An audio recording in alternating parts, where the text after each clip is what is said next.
All, welcome back to my channel. இன்னைக்கு நம்மளோட சேனல்ல நம்ம செய்யக்கூடிய ரெசிபி பார்த்தீங்கன்னா ஒரு முறை நீங்கள் செஞ்சீங்கன்னா அடிக்கடி செஞ்சு சாப்பிடுவீங்க. அந்த அளவு டேஸ்ட்டாக இருக்குங்க. ஆமாங்க, கேரளா ஸ்பெஷல் அடை பிரதமன் எப்படி பண்ணுறதுன்னு பார்ப்போம். அடை பாயாசம் பண்ணுறதுக்காக 250 கிராம் அளவுள்ள பேக்கெட்ல ஒரு பேக்கெட் அடை எடுத்து ஒரு பிளேட்ல தட்டி வச்சிருக்கேன். ஒரு பேக்கெட்ல இருக்கக்கூடிய அடையோட சைஸ் பாத்தீங்கன்னா ஒன்னு பெருசா இருக்கும், ஒன்னு சின்னதா இருக்கும். நம்ம பாயாசத்துக்கு எல்லாமே சின்ன சைஸா இருந்த அடையா இருந்தாதான் டேஸ்டும் நல்லா இருக்கும், சீக்கிரமா வெந்தும் கிடைக்கும். அதனால அடைய சின்ன சின்னதா உடைச்சு எடுத்துக்கோங்க. இனி இந்த அடைய நம்ம வேக வச்சு எடுத்துடலாம். ஒரு பாத்திரத்துல கொஞ்சமா தண்ணி வச்சு நல்லா கொதிக்க விடுவோம். தண்ணி நல்லா கொதிச்சிருச்சு. இப்ப நல்லா பொடிச்சு வச்சிருக்க அடைய இதுல சேர்த்துடலாம். அடை சேர்த்து நல்லா கலந்து விட்டுக்கோங்க, இல்லாட்டி இந்த அடை பாத்திரத்துல அடியில நல்லா ஒட்டி பிடிக்கும். இந்த அடை நல்லா வெந்து சாஃப்ட் ஆகணும், அது வரைக்கும் வேகட்டும். நல்ல கொதிச்ச தண்ணியில அடை சேர்க்கறதுனால அந்த அடை வேகிறதுக்கு ஒரு 10 நிமிஷம் தான் ஆகும், டக்குன்னு வெந்துடும். இப்ப பாருங்க, நம்ம வேக வச்ச அடை கரெக்டான பக்குவத்துல வெந்து வந்திருக்கு. ரொம்ப நேரம் வேக வச்சீங்கன்னா வெந்து நல்லா குழஞ்சு போயிடும். இனி ஃப்ளேம் ஆஃப் பண்ணிட்டு இந்த அடையை உடனே நம்ம ஃபில்டர் பண்ணி எடுத்துடலாம். இந்த அடை வேக வச்ச தண்ணி நமக்கு தேவைப்படாது. அடையெல்லாம் ஃபில்டர் பண்ணி இப்ப தனியா எடுத்தாச்சு. இனி பச்சை தண்ணி சேர்த்து மறுபடியும் இந்த அடைய கழுவி எடுத்துடலாம். இந்த மாதிரி இந்த அடைய கழுவி எடுக்கிறதுனால இந்த அடையில இருக்கக்கூடிய பசத்தன்மை எல்லாம் போயிடும். அப்பதான் அந்த அடை பாயசம் ஒட்டாம உதிரி உதிரியா டேஸ்டா நமக்கு கிடைக்கும். ஒரு 2 இருந்து 3 முறை தண்ணி சேர்த்து நல்ல அடைய கழுவி எடுத்துக்கோங்க. லாஸ்டா அந்த அடையில இருக்கக்கூடிய தண்ணி கம்ப்ளீட்டா வடியட்டும். அடை வேக வச்சு எடுத்தாச்சு. இனி இந்த பாயாசத்துக்கு தேவையான முக்கியமான பொருள் பாத்தீங்கன்னா தேங்காய் பால். ஒரு பெரிய சைஸ் தேங்காவை துருவி எடுத்து வச்சிருக்கேன். இதுல இருந்து 1ஆம் பால், 2ஆம் பால், 3ஆம் பால்னு தனித்தனியா எடுத்து வச்சாச்சு.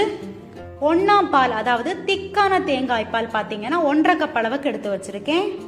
அடுத்ததா 2ஆம் பால் அதாவது செகண்ட் எக்ஸ்ட்ராக்ட் பாத்தீங்கன்னா ஒரு 2.5 கப் அளவுக்கு இருக்கும்.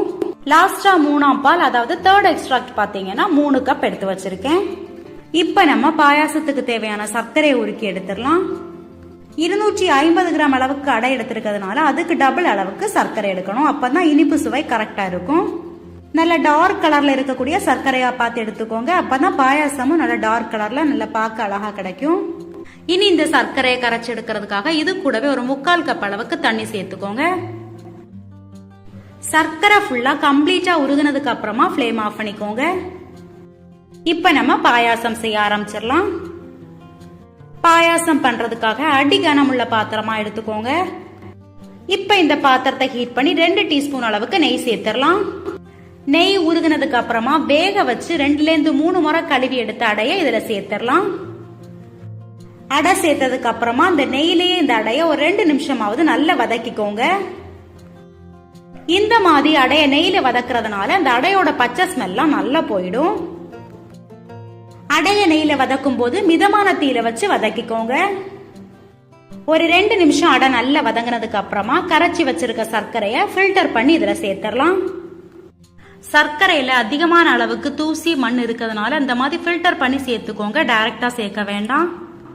இப்ப இத நல்லா மிக்ஸ் பண்ணி விட்டுக்கோங்க. ஒரு 1/4 கப் அளவுக்கு ஜவ்வரிசி 6 மணி நேரத்துக்கு முன்னாடியே ஊற வச்சு எடுத்து வச்சிருக்கேன். ஜவ்வரிசி சேர்க்கிறதா இருந்தா இந்த மாதிரி ஊற வச்சு சேர்த்துக்கோங்க. அப்பந்தான் அடையும் ஜவ்வரிசியும் ஒண்ணு போல வெந்து வரும்.